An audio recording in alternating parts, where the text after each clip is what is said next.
Hello, I'm Amanda Joy, and welcome to the Pearls of Wisdom virtual online retreat. It's lovely to have you here. So, I'm Amanda Joy, and I am a massage therapist and a clinical hypnotherapist, and I've been working in the area of kind of mind body holistic medicine for over 20 years now. But I started my journey as a carer working within the NHS.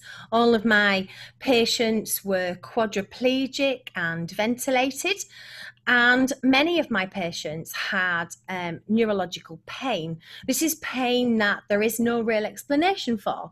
So if you're paralysed from the neck down and you've got quite a high lesion and you've got no feeling going through your body, why would you experience discomfort? Why would you experience pain? Well, the reality is that our Western medical model doesn't really understand fully what pain is, and it doesn't really understand fully how to treat it. One day I was working with a patient who had horrific pain. He described this pain to me as if he was experiencing somebody burning his chest with hot pokers.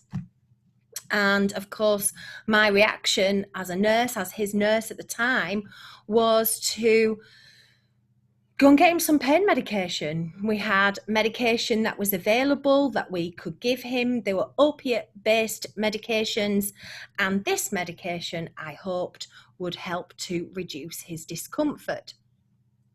However, the reality of the situation was very different, and what he told me really rocked my world. And what he said to me was, Amanda, when you give me that pain medication, it doesn't take away my pain. All it does is it stops me from being able to tell you that I'm in pain. And it just broke my heart, because I didn't get into care work, I didn't get into nursing work to just dumb people down and stop them from expressing themselves. I got into care work because I really wanted to help people. I wanted to help to look after people. I wanted to help people to feel well. And this really was just had a huge impact on me.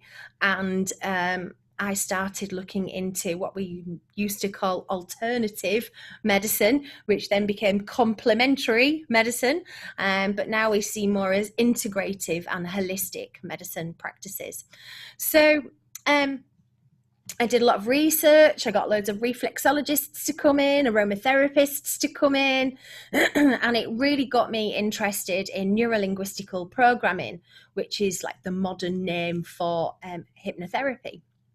And NLP, you may have heard of, neuro, the brain, linguistic, the language of the brain, and programming, being able to change the programming in your brain so that you can achieve less pain, less discomfort, so you can get rid of fears and phobias and reduce anxiety. And I found this really phenomenally interesting. So that kind of took me into training in psychology and counseling, and eventually, after training in lots of other areas and different modalities, it brought me into clinical hypnotherapy. I now teach clinical hypnotherapy.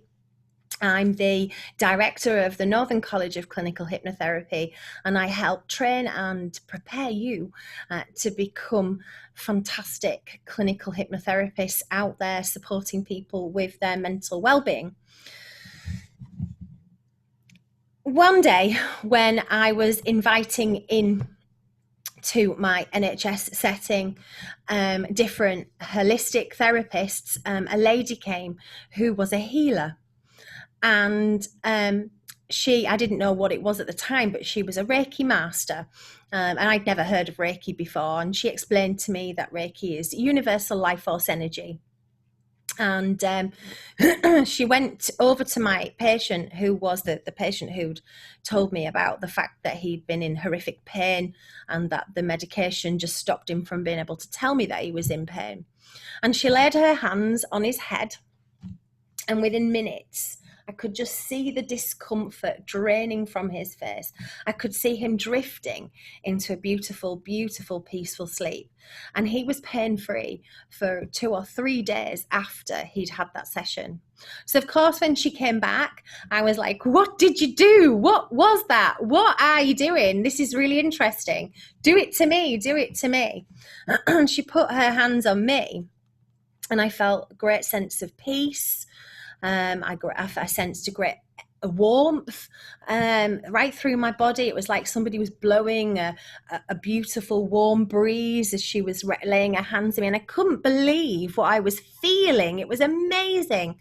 Totally blew my mind, and I wanted a scientific explanation for what I'd felt, and there was no real explanations that I could find. But it took me into finding out all about energy medicine.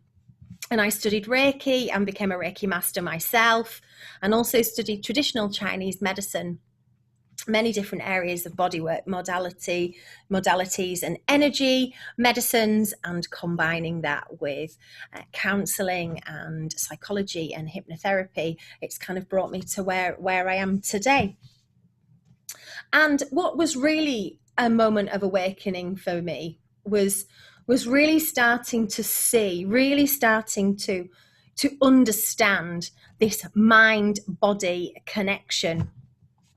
So let's begin a little bit with examining the nature of reality.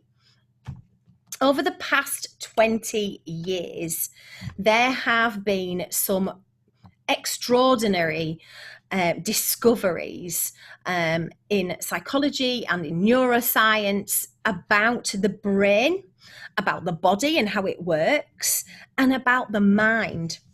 And these discoveries really explain, and I love that they explain, how our thoughts and our feelings, how our imagination creates our reality.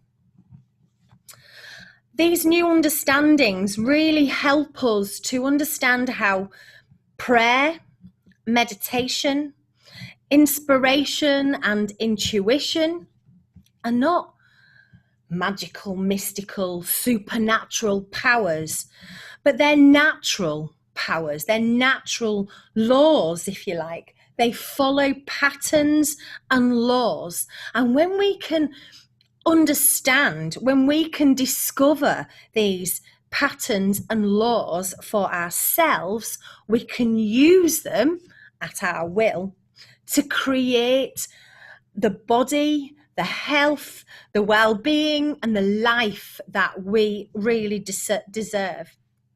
So, are you looking to improve your health? Are you looking to improve your well-being? Are you looking to change your life in some way, shape or form? Are you looking to set up your business? Are you looking to launch a new idea?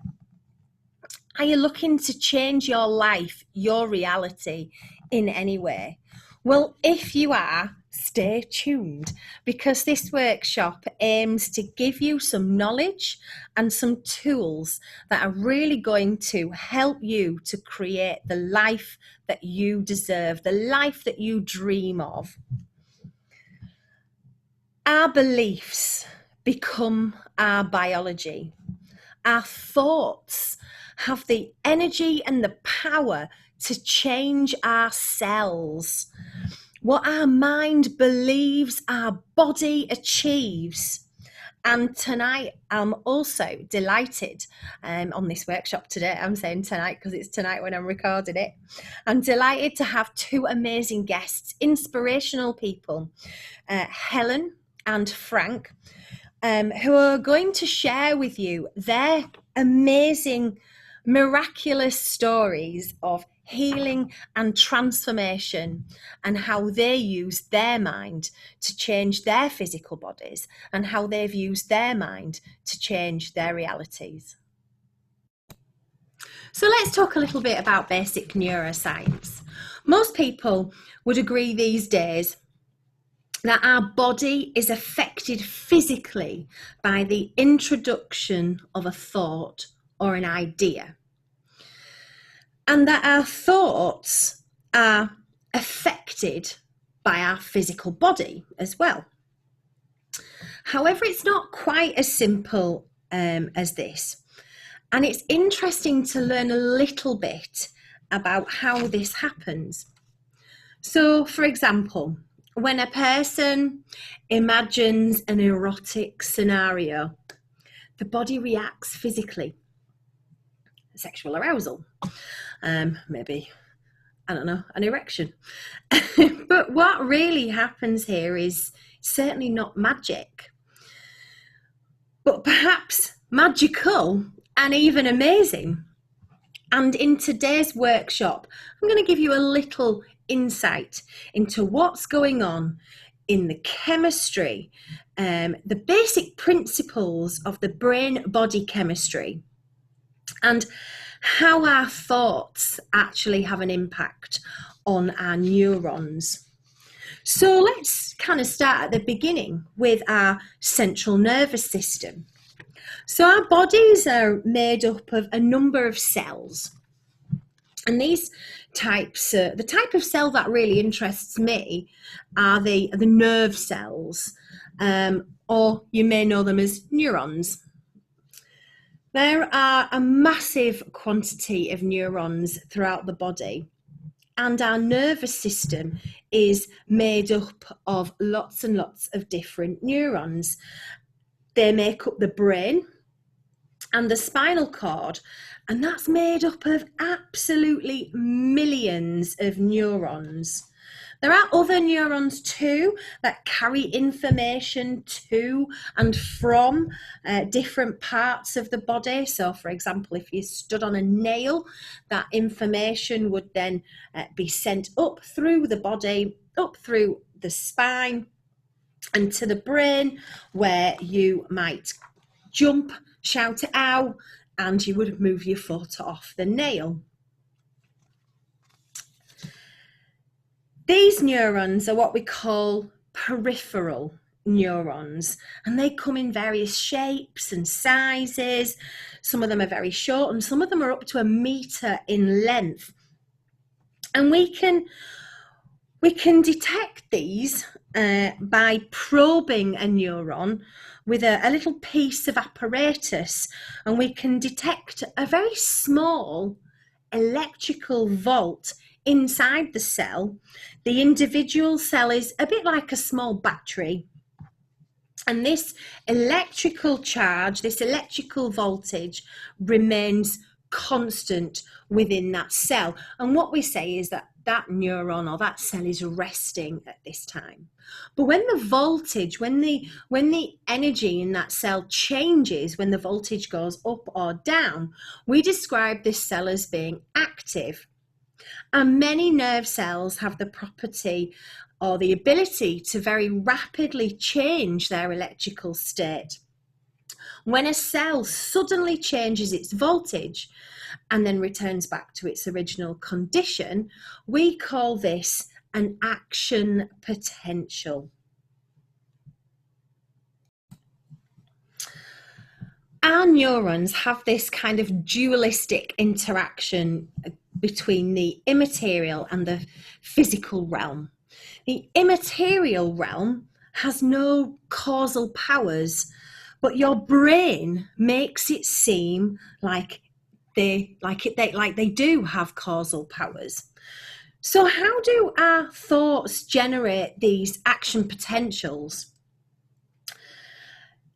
A thought is made out of action potentials. A neural spike, where these cells become very active and new neural pathways perhaps are being created, triggers more neural spikes, and in an endless succession of thoughts, an action potential is generated in the brain by our thoughts. However, these thoughts are not generated from the conscious part of thought.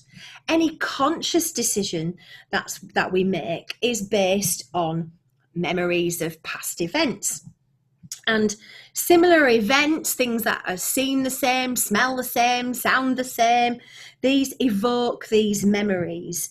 And particular cells are then activated.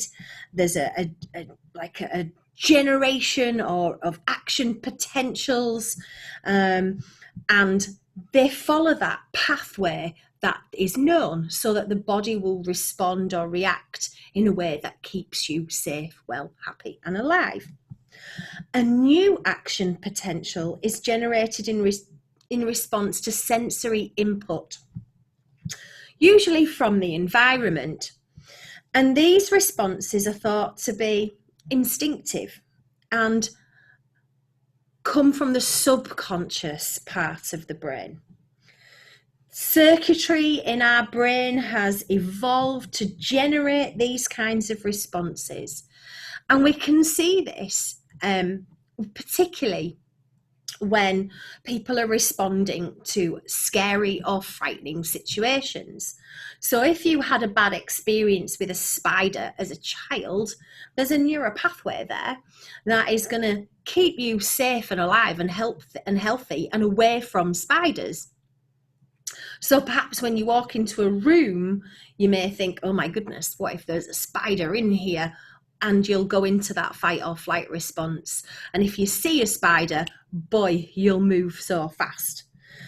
But if there's new information that's coming in, new information that's coming into our world, if we're in a new environment, or if we're imagining or thinking new things, then new action potentials are created and new circuitry starts to grow and develop and evolve. Our thoughts and beliefs really do become our biology. And with today's science, we really do have the very first steps in seeing and really understanding the absolute power of the amazing mind. And we can also see the power of how hypnotherapy works too. So what we know is that weak and scattered thoughts tend to come with weak and scattered forces. We know that strong and concentrated and focused thoughts are strong, concentrated and focused forces. So what we really need to be able to do is we need to be able to ensure that the information that's coming in to our minds from the environment, and we need to ensure that the information that we're creating in our mind, the stimulation that we're creating in our mind, is actually going to be really constructive, and it's going to be a driving force to help us to heal our bodies, to help us to heal our minds, and to help us to step into that wonderful world that we really deserve. What hypnotherapy does is it enables people to go into a particular state, a state that we call trance. And when you're in trance, your brain goes into those lower brain waves, what we call the theta brain waves. They're kind of bigger and slower and deeper. They're the brain waves that we drift in and out of when we're daydreaming. They're the brain waves that we drift into when we're about to go off to sleep or when we're just waking up early in the morning. And they're the brain waves that we're in when we're meditating very deeply. And they're the brain waves that we get into when we are in trance. And when we're in trance, there is no barrier between the conscious and the subconscious. The conscious mind is kind of switched off and having a little rest and a holiday, and the subconscious mind is really, really listening. And when our subconscious mind is really, really listening, if we know how to communicate with our subconscious mind, we can give our mind the right messages, and we can start to change our biology.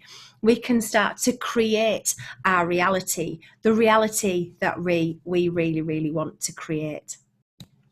So I want to introduce you now to Helen, because Helen has an amazing story to tell.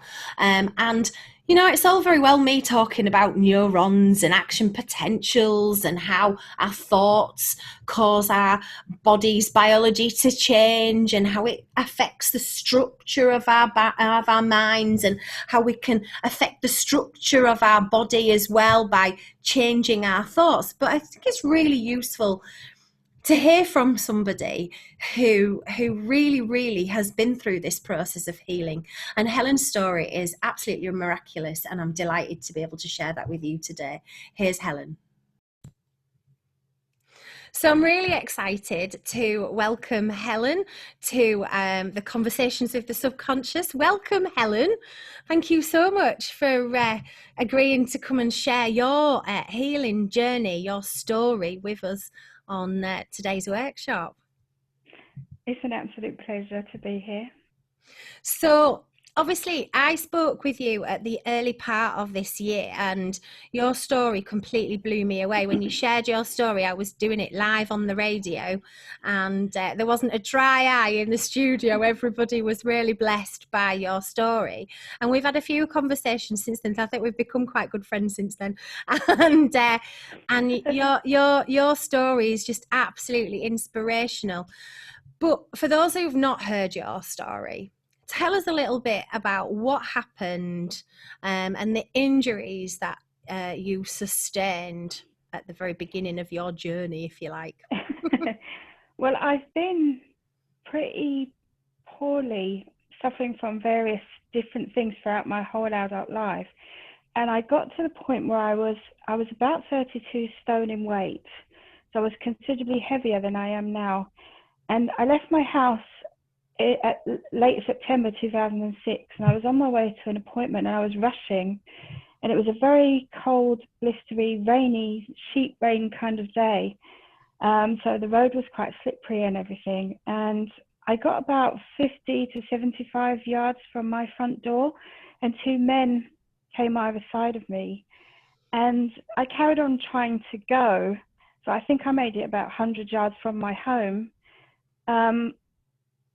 And they just overpowered me, and they dragged me behind it was like an alcove of wheelie bins, like a wheelie bin storage. And they dragged me behind the wheelie bins, and we ended up having a huge fight. And where I am visually impaired because I have albinism, I didn't see, but one of them actually had a knife, and I ended up getting severely raped. They jumped and stamped and kicked all over my abdominal cavity. And I didn't see the knife at all, and it ended up plunging into my neck, and it severed the nerve channels, and I ended up dying at the scene. A policeman saw them running away from the main road, and he came to see what they were running from, and he found me, and he resuscitated me. But I wasn't conscious. I actually woke up in hospital several hours later. It may have even it was as much as 10 or 12 hours later. I don't really know, but it was a considerable length of time. I woke up from that nightmare completely paralyzed, where my abdominal cavity was just so badly stamped on, and it had just blown up. So I woke up paralyzed, and I had the base of my spine was, the nerve channels weren't joined up to the brain anymore.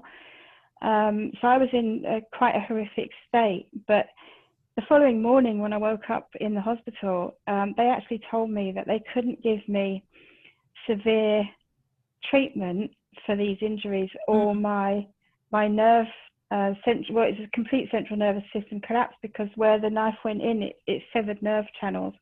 Yeah. They found out that I was actually pregnant with my 6th child, and so it was one of those things where suddenly I'd lost my life. My life completely was destroyed. I mean, I've been a behavioral scientist my whole adult life as well. I started my career when I was about 18, because I was academically quite brilliant when I was young, and I consecutively scored in the top 2% for all my qualifications. And so this one set of moments completely robbed me of my life as I knew it. So I was paralyzed, pregnant, in bed. I had severe, massive injuries. But, because I had died at the scene, and they were now telling me there's a baby in there, and the baby was about 18 weeks old as well. It wasn't like 5 weeks old or just a few days. He was actually full, big, sucking his thumb, swimming around baby, which I could see on the big, massive scanning screen that they took me down. They used the one that they look for kidney stones, with the big screen. Yeah. So that I could see. And because I was refusing to accept it, Can't be pregnant. It's not possible. Yeah. Well, I was going through the menopause from 2002, so I hadn't had monthly menstruation for over 4.5 years. And so when they were telling me, I was like, no, I can't have any more children. It's not possible at all. But no, it was a miracle. So when they told me I was having Harvey, because I had died at the scene, and he was in there, and he was still very much alive. He hadn't, nothing had happened to him. He was perfect. I vowed to have this child, and so when I went into labour, that was when I knew that my mind was a lot more powerful than I ever thought possible before, because paralysed, had no feeling from the diaphragm down, but I knew I was in labour. And my brain was registering something. So where they kept saying, medical professionals kept telling me, were most insistent, I'd never be able to move again. I just didn't believe it anymore, because I knew I was in labour. It was me that alerted everybody to the fact that this baby was imminent, and this baby was coming. This baby was coming out. I knew that my body was having contractions. I knew my brain was registering some intense pressure going on. And even when they cut me open to take him out, my womb was paper thin and the whole thing exploded. I knew, I was aware, I was fully aware of the tugging, the moving. Even when they took the baby out, I knew, even without looking, I knew. My mind and my brain was registering it all. And I was actually doing a running dialogue and describing in quite a hysterical state what was going on. So they knew that I knew. I was very, very loud, very, very vocal. My partner at the time, Harvey's dad, he thought that I was laughing because he could hear from outside. But I was actually hysterical because I was trying to say, but you don't understand, and I was describing exactly what they were doing, and it just defied all logic, because in their minds, the medical profession, they were just the most insistent that wasn't possible. But there it was, live in the raw. I was actually doing it. So that was the moment when I realized, hold on a second, there's more to this. There's more to this. I mean, if I asked you to point to your nose, you'd be able to point to your nose. If I said point to your chin, you'd be able to point to your chin. But if I said point to your mind, most people do this. Yeah. But your mind isn't in here. Your mind is everywhere in your body and outside of your body as well. And being able to tune into that is an absolute phenomenal journey, and one which began with me having this miracle baby. So if it wasn't for him, I might not have known. I might not have started studying, and I might not have started questioning and being most insistent that, your mind is infinite. It's not in here. It's throughout your body and all outside your body as well. And being able to tune into that and really enhance your state of being through doing this process, it's completely changed my life. And this is what we're talking about today. We're talking about that mind power, and really doing my best to get the message out there about just how powerful we are. I mean, what an empowering thing it is to discover that we have the power to create our lives, to create our realities. It's incredible.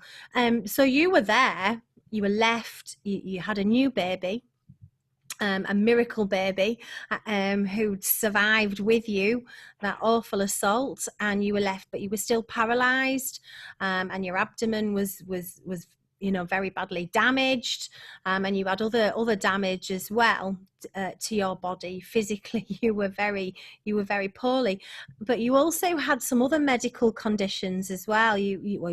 You were overweight, but you also had some cancers as well to deal with. I did. I had 15 rounds of abdominal surgery in the 7 years that I was paralyzed. I lost whole organs. So I lost my spleen, my gallbladder, 4.5 meters off my bowels. My stomach is actually now a pouch because it had torn, and where it had started ballooning out, it had started to join fibrous tissue to the side of my intestinal wall. And so the two had started to morph into this sort of like alien looking new entity really in my abdomen. So when I was eating, I was actually poisoning myself because it was falling straight through the wall of my intestines, and so I was getting into toxic shock. So I had a lot of emergency surgery, 15 rounds, and therefore, because they were emergency situations, they totally missed that. They knew I had immune deficiency because I had lost my spleen during the assault, but they missed that cancer cells had started forming in my lymphatic system through toxic shock through the body. I haven't been told that it was through toxic shock through the body that caused this to activate, but my intuition is telling me that that's why. It was because I just went through hell for 7 years. I was continuously operated on, treated for various things, trying out different drugs, trying different therapies, trying different things to get the nerves. They were injecting me with electromagnetic kind of like receptors in my legs and stuff, and it was just causing a non-balance. Nothing was balanced. And so I got to like the 7-year point, and I just said no more, because I just knew that all of this was just total nonsense. I knew who I was. I knew who I've always been.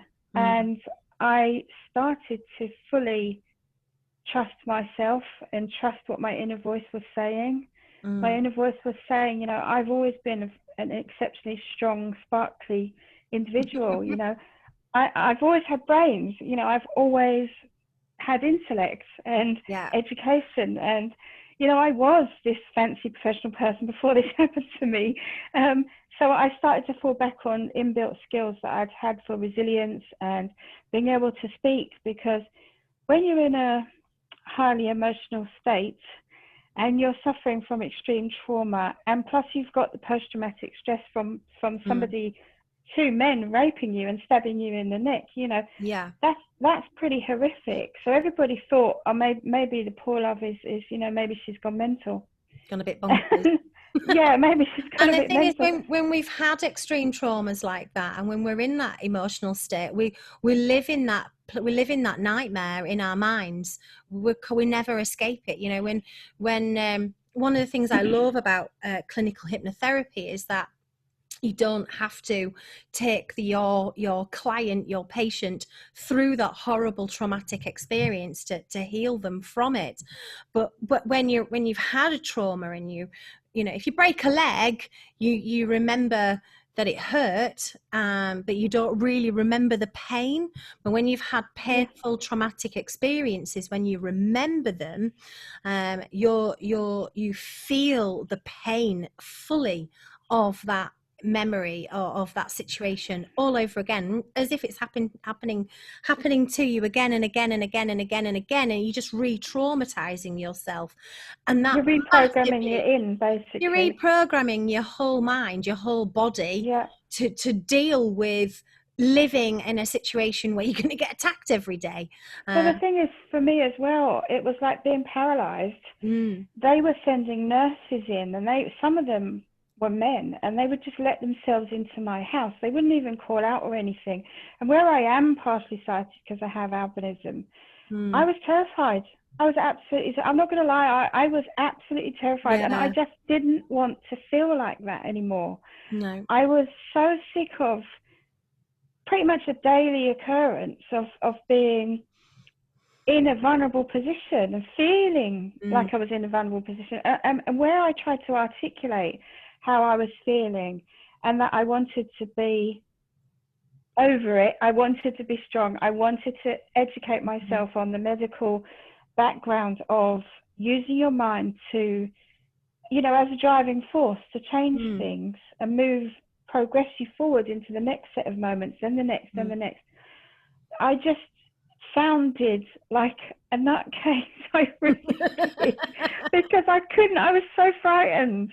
Yeah. And all these strangers were coming into my home and they were assessing this and prodding and touching me and moving me about and everything. I just couldn't cope.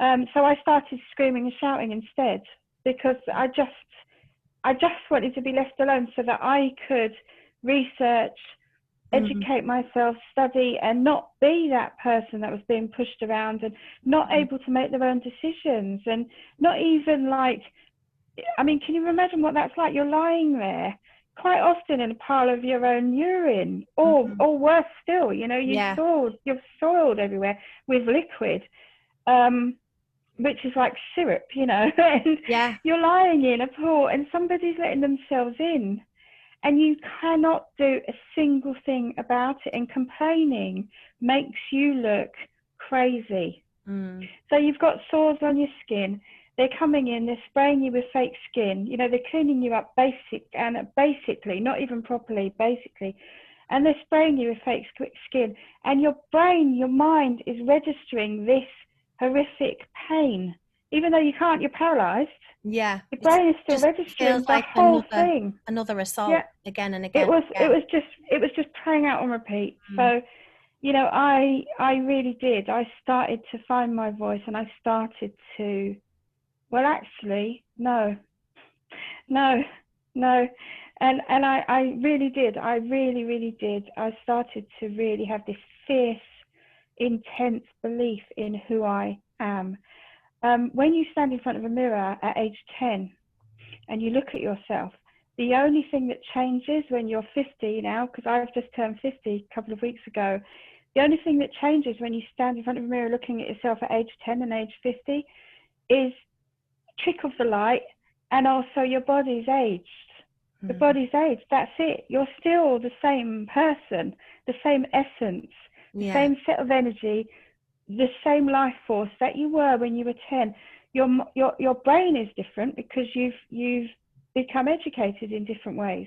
So your level of education is different from when you were 10. But actually, you are exactly the same person, and I've always been able to cope with the most horrific sets of circumstances throughout my life, and this was no different. So I started falling back on my hero, which is myself as a child. You know, that person wasn't afraid of anything. You know, that person, whenever I share a picture of myself at age 8 or so, I say this is my hero pic. This is my hero picture, because I am her. You know, I started to remember the feeling, how it feels in here to be her, to be this fearless person, to not just accept what people were giving to me, to be able to say, I don't like this, I don't want this, and being able to just believe in myself and be completely fearless. That was the beginning. So you became fearless and you found your voice. I love that you found your voice. And then you started changing different things in your life, because, you know, at one point you were told you were going to die. And I spoke to you 2,000 days on after that, and you were still alive and breathing and actually very healthy.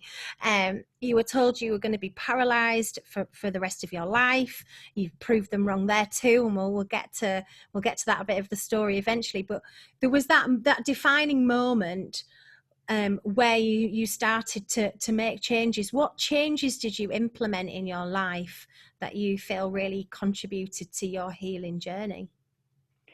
When I stopped believing in the narrative that we are a past, present and future, somewhere down the line, my future self has got a memory of us doing this interview. And in the past, my past self envisaged me being a public speaker and an inspirational woman and doing this type of thing. So I stopped believing in the linear timeline of past, present, and future, and I started to really fully imagine myself as thriving, completely illness and disease free, like I am now. Yeah. And then I started living in my mind as if I am exactly as you see me now.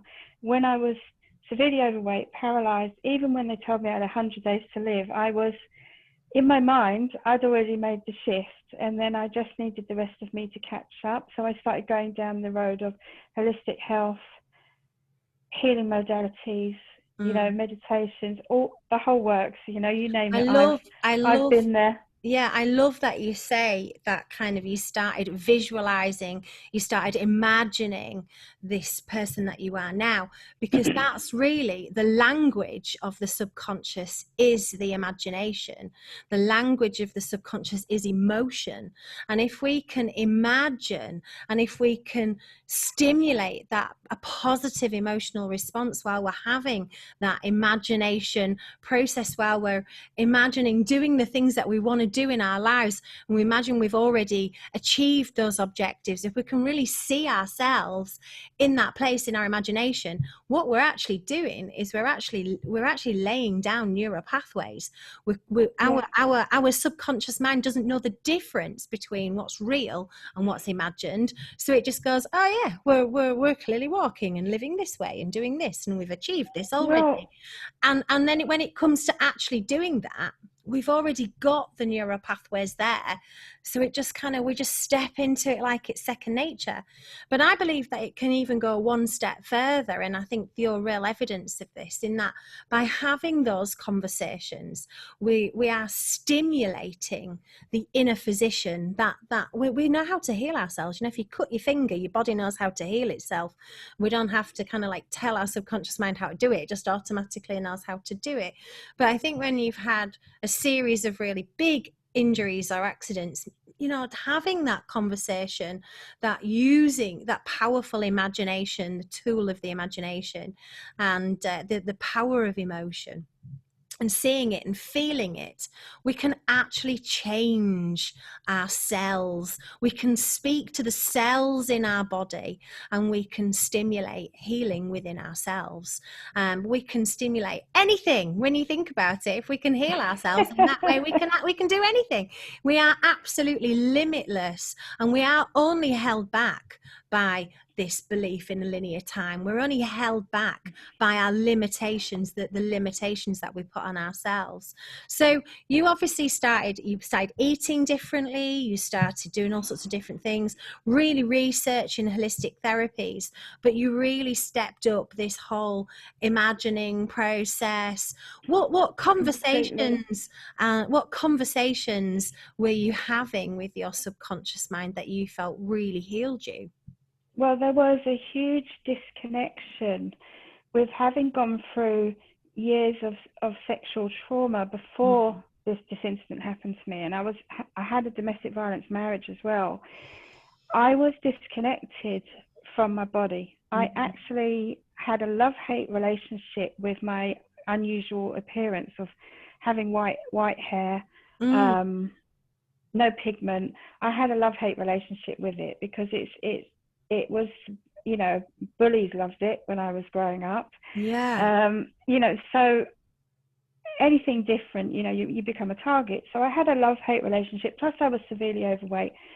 And I started to, first of all, I knew I had to overcome this. I had to actually start loving my body inside and out the way it was. Now, my body had been through hell before the incident, before that one incident. It had actually been through hell before. I mean, I had, you know, I've given birth 7 times. I've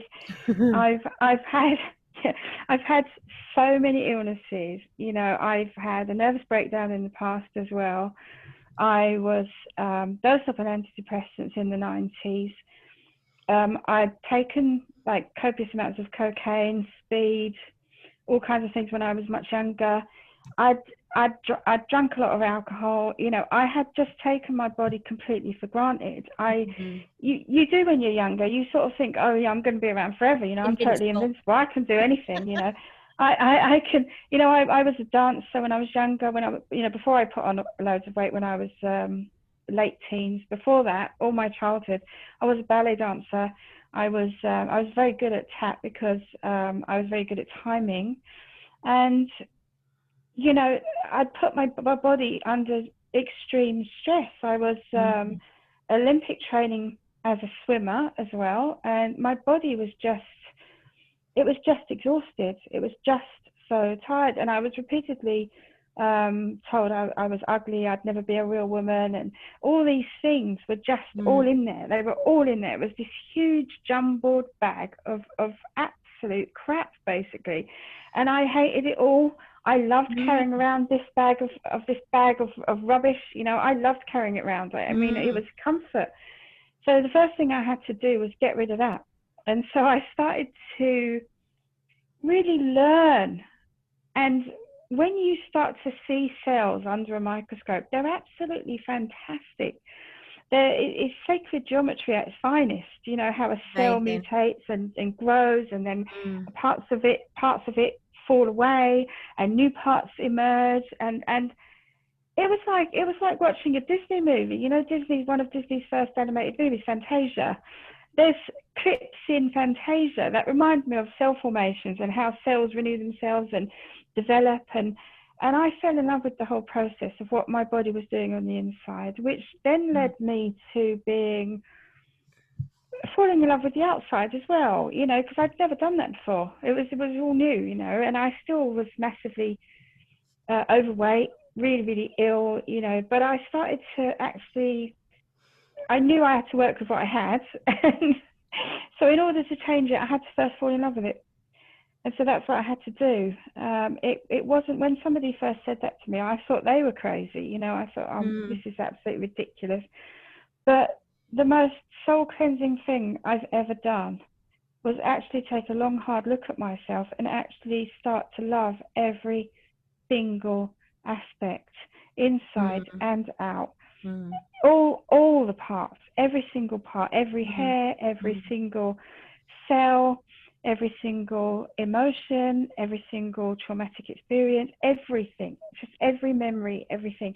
And I soon started to realize that in amongst all this bag of nonsense that had happened that I just didn't choose, you know, I didn't choose any of it, you know, there was all these fantastic memories as well. Yeah. And so I started to, the scales, the balance started to shift, because the more I remembered all the good things, just everyday things like learning to tie my own shoelaces when I was 4, or the first time I went on a surfboard, or the first time I went on a horse, or the first time I picked up a musical instrument. There was hundreds upon thousands of memories, and there was these traumatic things that had become so big in my mind that by remembering all the really special things about me, it made those things pale into insignificance.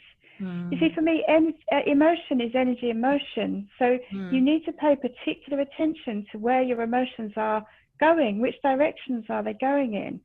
See, these days now, it was very hard for me in the beginning to actually recall anything good, because the traumatic experiences and the illnesses and the disease as well, it was just all so big. Really dominating and encompassing. Yeah, it was like huge clouds that I was in, not under, in. I was in these huge dark clouds all the time. But just slowly starting to remember all the other things that I've experienced, and all the other things that are so great, like having my children and being an amazing mum, and all the things that we've done together, and all the creative things that I love doing. Just by focusing on those, it made all the dark clouds disappear slowly. It was a very long process, you know, slowly, but they did. And now today, if you ask me now, but weren't you raped by 2 men and it was really vicious? I'd say, oh yeah, but it was just one incident. There's all these thousands of other massively brilliant stuff I could tell you about. you know? So it's like Yeah. it's finding a balance and So, remembering your essence, remembering where your essence has gone mm, before, like where you have placed yourself before. so what I'm hearing you say is that the first step really was kind of remembering your essence, remembering that you were still that 10-year-old little girl who was a superhero, and realizing the power that you have within you. I think that's a huge step. But then you went through this process of connecting or reconnecting with your physical body, understanding about the cells and how your body works and the systems, because that was how you reconnected. But you know, there are lots of meditations that are very much about feeling what your body is. All the mindfulness stuff is all about feeling where your body is, isn't it? Where are you right here and right now? Really connecting with your physical body and being present in your body, and then just falling in love with yourself, the outside bits and the inside bits, and then starting to think those positive thoughts and reconnect with positive memories and experiences. And we call that harvesting those positive emotions. You go back to those positive times and you immerse yourself in those positive memories, and you But turn up it's the not just the volume. memories, it's the feeling as well. You have to Exactly. remember the feeling. You turn up the volume on the emotions of those experiences and you gather them up, because we have all of this positivity within us already because of some of the good things that we've experienced in our lives. It's just about connecting with that. And when we've got that massive amount of positive energy, then we can use what I refer to as the law of dominant effect, and we can attach new conversations, we can attach new stories, we can attach new experiences, new visualizations, new imagination experiences. You know, we can attach to those positive emotions those ideas, those objectives, those beliefs, and we can start creating in our minds our new future. And with the law of dominant effect, basically means, you know, all those other things are just going to fall away, because your mind's going to go with what the winning emotion is. And if the winning emotion is something positive, and if the winning emotion is positive and attached to an image or an imagination of your body being healed or your business being a success, whatever it is that you want to achieve, that's going to really drive you in that positive way. So you remembered who you were, you connected with that, you connected with yourself, with your physical body, you fell in love with yourself again. And you were obviously doing this in combination with exercising and taking good nutrition and fueling your body. Tell me a little bit about what happened and how you healed. Well, I started speaking with a guy online called Bruce Francis, who is an energy arts master. He's talked about how he had a broken back, he was in an accident, and he woke up from that and he started learning about Qigong, and he ended up going to China to study it properly and brought it back here to the Western world. But it was all about focusing your mind, about where your energy is going in your body, and how you can animate different parts of your body. So when I was paralyzed, I started studying Qigong and energy arts myself, first with him. But then there was a guy that was fairly close by, and I started speaking with him. And I got involved with the mixed martial arts world, of how to harness the energy that's flowing through all your cells and through your whole being, basically, that makes up who you are. And because I was a trauma specialist before, when you're going through extreme trauma, when you try to talk and express yourself, your words come out at the age you were before you experienced the trauma. So right before you first experienced trauma. And for me, that was around age 8. I was talking as an 8-year-old. So when people were saying to me, "You do realize you sound like an 8-year-old," I started to say, "Bring it on," because that's obviously that's your wolf. That's your fierce being. It's a way of your essence telling you you need to get back to who you are. So automatically your mind and everything puts you back, it resets you back to the person you were before anything happened to you. And when you were protecting yourself, you were in a nice little bubble. You were, when you were happy, when you was experiencing your most happy moments. So it's really key to, for me it was anyway, it was really key to realize that yes, I did sound like I was below the age of 8, but that strengthened me. Knowing that actually did strengthen me. So I started to do energy arts, and I started to try to feel how I felt back then now. So if I was going to have an injection or something, 8-year-old me would have probably been like this. And so I started behaving how I would have when I was younger. And I found a great deal of strength in that. But then when I met my surgeon, I had been harassing the hell out of this surgeon online. I'd done research for people who specialized in really obscure abdominal surgery, and I was bombarding this poor guy with emails, phone calls, you name it. I was trying everything to get his attention. He eventually wrote back to me, and I sent him some photos of my medical records, and he said, look, Helen, I really want to take a look at you, but you're so severely overweight, I can't possibly, because it'd just be too dangerous. So he said, I need you to lose 5 stone in weight and then contact me again. So that's when I started to really look at, we're taught that fats, carbs and proteins is the way to go. But I started to look at, I just couldn't do a standard diet plan. There was no way. I would just be failing like non-stop. So it'd be a non-stop epic fail, because my birth family is actually Anglo-Indian. And so our culture of food was, Eastern. It wasn't anything to do with Western food. And so my palate, my taste things, I was thinking, God, I need to eat something that I am going to be able to sustain. So I started rewriting everything, making plans and rewriting everything with much less fat, because I wasn't moving about. I didn't need carbohydrates because I was paralyzed, right? I didn't need to burn off 2,400 calories a day. I needed less than 800 because I just wasn't moving. So I started to adjust the meals to dictate and respect what my body was doing, not the other way around. I wasn't eating to then go and burn it off in a gym or anything. I was eating to be in bed, So it sort of begs the question, why was I eating at all? To sustain my life, yes.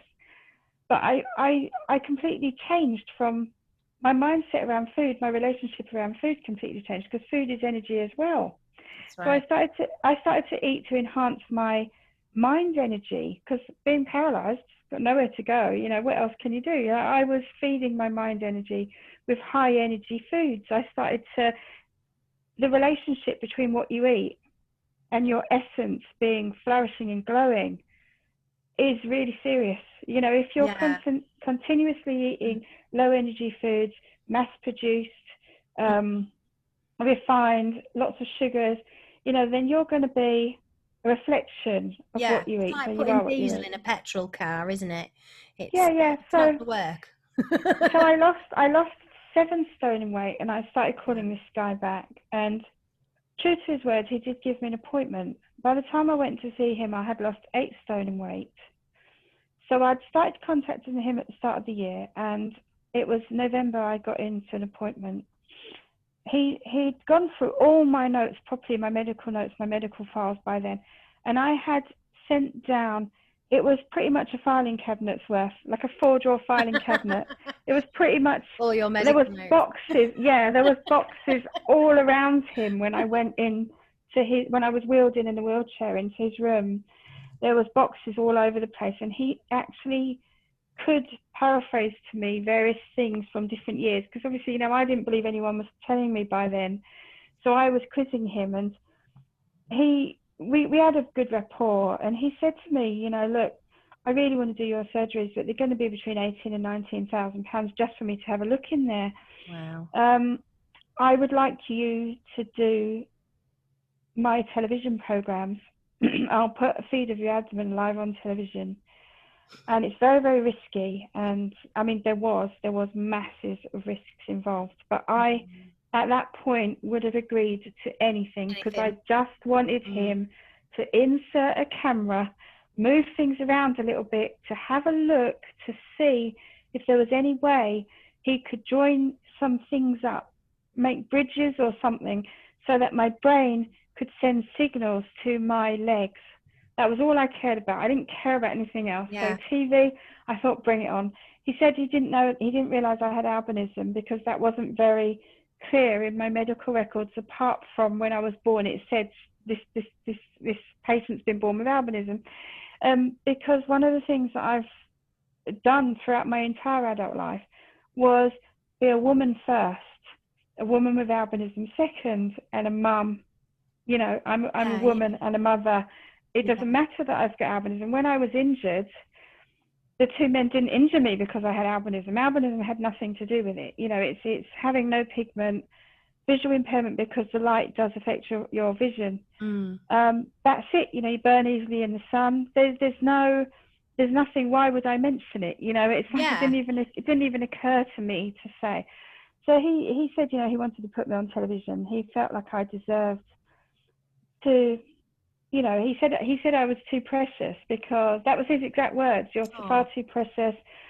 I need to have a look, but I need to do this on television, because then there wasn't going to be this whole pro forma invoice situation going on where he was looking for his fee. So I did the program. I asked him, could it be this year? That year, it was 2012.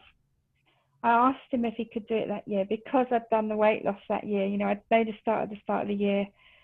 And so New Year's Eve 2012, I went down with a camera crew who'd moved in with me by then for December. We'd done the whole, you know, they'd done the whole reality thing. They'd take me to the swimming pool. A cameraman tried to get in the diving pool to film me under the water, but he couldn't keep up, because even paralyzed, power swimming with my arms, because I was building them up. Oh yes. Power swimming, dragging my body along. He still couldn't keep up with me. It was quite funny. And they'd sent a cameraman from the X Factor, no less, as well. And he had to get submerged underneath the water. So my other claim to fame is I've been underwater in the diving pool of a big, massive sports centre with the main cameraman feature of the X Factor, who couldn't keep up with me as a paralysed large woman, incidentally. So I went in for the operation. It was 9.5 hours. He did this whole speech at the start of the filming, when he was scrubbing up to go into the theatre when I was knocked out. How dangerous it was, and it was horrifically dangerous, but I didn't care, because I just wasn't going to live like that anymore. No. And so went in, had the surgery. 9.5 hours later, I woke up in recovery, and it was dark, because obviously they kept the spec going, because I don't like bright lights, it hurts me. So they'd kept it quite dim. I'd seen a toilet in the distance, just like, you know, like a standard hospital room where you're lying on the bed, there's a toilet sort of over there, like you can see it from your bed, like in a private room, you have like a toilet. I could see it, and I threw the blanket back, and I just got up and walked to this toilet. And I got into the door of the toilet, and I suddenly realised, because I was still quite out of it in recovery, you know, waking up from this operation. I was still dosed up on quite a bit of drugs then. I stood in the doorway, and I started shaking, going, help me, you know. And the cameramen were there, the mouths open, completely in shock. I was in shock. I started shaking, so I'd realised what I'd just done. And they one of them was quite big, and Aaron, his name was Aaron, I'll never forget this. He picked me up, and he put me back in the bed, and he had tears streaming down his face. And the room was just filled with the most radiant, like, light. And it was like in that moment, I just knew what life meant, this life essence thing. It was like everything had joined up. So all the work I'd done, all the research, all the education I had about how cells work, how energy goes, where your mind goes, your energy flows, all of it, the whole picture, Qigong, raising energy from the ground and bringing it up through your body, spiraling down from the top and taking it through everywhere. Putting your mind back to when you was a child, the whole thing, it was like my life flashed before my eyes. The room was filled with light. I knew in that moment, everyone in the room knew this is life. This is abundance. This is pure joy, pure love, pure everything. Everything was just, it was just a sacred moment, and I've never looked back since. Amazing. So you remembered your essence, you connected with your physical body, you fell in love with your body again, inside and outside.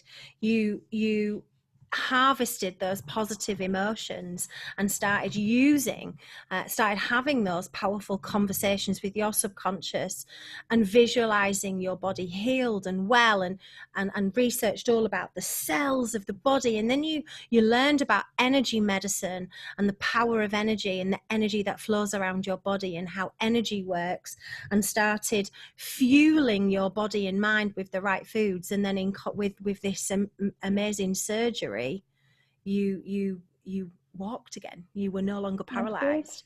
You were no longer paralyzed. It's like I'd forgotten in my drug-fueled state.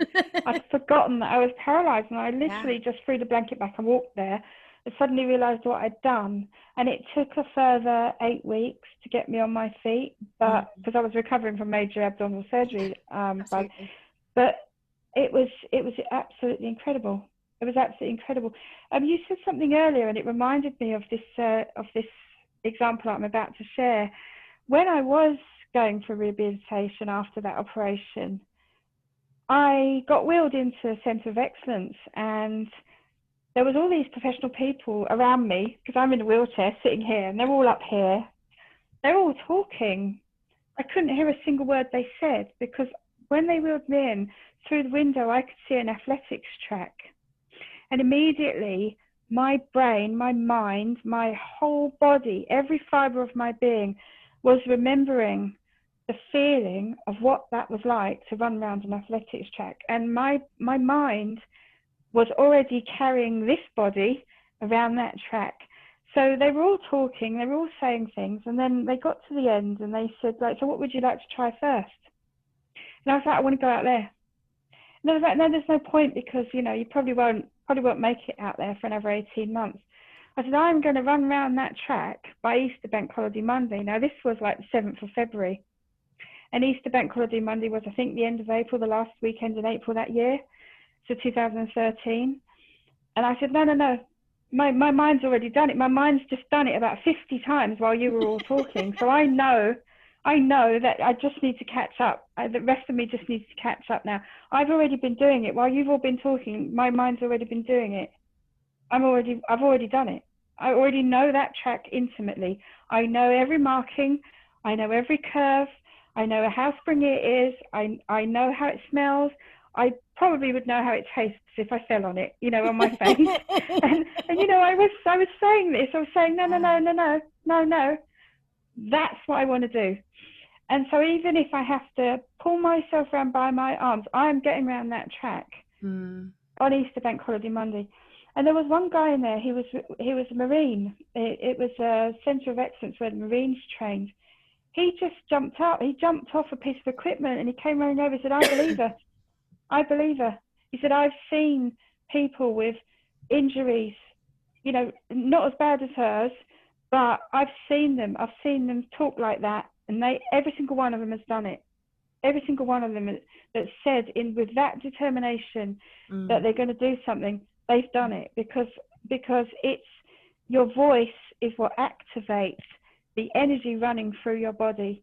So when you're talking to your insides and you're talking, it's completely liberating. It's self-liberation. You must be telling yourself, I am beautiful. I am strong. I love you. And you must keep on doing this repeatedly, thousands upon thousands upon thousands of times a day in your mind. thousands of times a day in your mind, but every now and again you must say it out loud with your voice as well, because that's how you get your energy flowing. Your energy flows.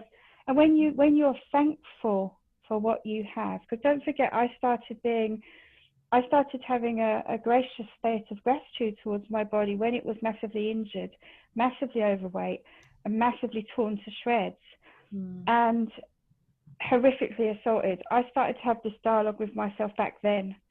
So I started to be thankful for my body for bringing me to that moment, bringing me to this moment now, having given birth to my children, having danced, having been able to sing, having been able to swim, having been able to ride and do all, have sex, enjoy being a woman, all those things. I started to live in gratitude. Now, when you're living in gratitude for yourself, it is absolutely impossible. You can test it out. It's impossible to feel anything negative about yourself. It's absolutely true. It's not possible to have a positive and a negative thought in your head at They the can't same exist time. simultaneously. No. So by being thankful. Yeah, superpower of positive emotions is gratitude. Yeah. Being thankful for your body, what you have, everything you have right here, right now in this moment. But you must be constantly saying it and constantly saying, I love you. And you must mean it. You must mean it. It must be from your heart, your heart brain, your gut brain, your mind brain, your hearing brain, your sight, all your senses. You must feel it throughout everything. Just say, I love you. I'm so thankful for you. And you will start to feel that abundance. I know that it sounds pathetic. I know that it sounds crazy, but actually having done it, actually doing it still, actually, every day, there isn't a day that goes by. I wake up in the morning, thank you. Thank you. I say to myself, thank you. Say to the universe, thank you. I'm just so thankful to be here. It's an honor and a privilege. I mean, they say that you only live once and then you die, but I don't think that's true. I think that you're born every day, you live every day, and you only die once. See, I haven't died. Yes, I was resuscitated. Yes, I've been through horrific experiences, but hey, my life essence was not put out. My life essence was still very much intact with a baby inside my body. And so therefore, I know this to be 100% true. You are born every day, in every moment you're born. You can just choose it. You can just switch. I'm constantly saying it.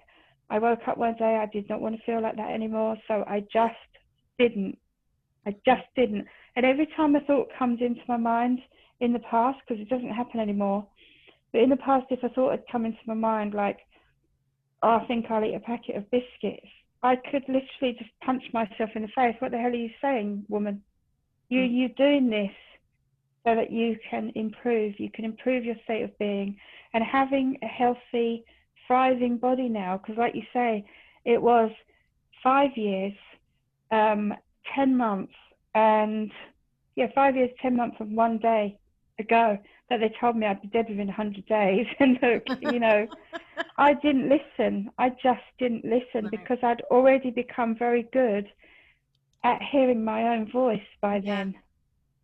I didn't believe. I just wouldn't listen. I just wouldn't listen. That's it. I couldn't hear it. The vibration didn't match my vibration, and therefore it didn't belong. It just didn't fit in here. Didn't fit in this picture. No. So I just said, okay, fine. And, I carried on listening to myself, because I'd become very good at it by then. I mean, I'd walked when they said there was no hope. There was no hope in hell of me ever walking. In fact, the doctor who told me this, he was stroking my hand. You might as well get used to doing everything from a seated position, dear.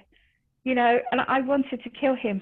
Because I thought, he didn't know me. He didn't know that little girl that when asked to sing on stage or perform in front of people was fearless. They didn't know that little girl that was beaten, continuously told she was ugly and everything, had still got up on the stage wearing a pretty dress, flowers in her hair, singing and smiling, and going around to old people's homes, care homes, and brightening up the world for them, dancing, playing the tambourine with ribbons and glitter and stuff. He didn't know that girl. He didn't know her.